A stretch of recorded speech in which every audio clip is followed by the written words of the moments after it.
বহু স্বার্থপর মা বাপ, আরে মা বাপ পর্যন্ত বহু আছে এমন স্বার্থপর, এমন বহু মা বাপ যাদের কথা হলো তোর নামাজ রোজা আল্লাহ খোদা আমি এত কিছু বুঝি না, এটি তোরটা তোর বিষয়, আমার টাকার দরকার, পয়সা কামাই করতে হবে, আমার টাকা দরকার,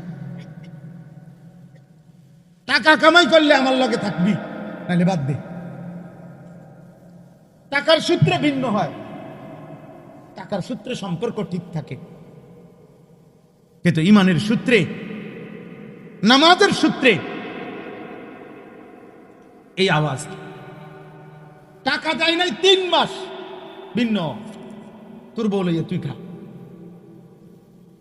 যা তুই বাইর, তুই আমার মুখ দেখবি না, আমিও তোর মুখ দেখতাম। বোঝেন নাই কথাটা?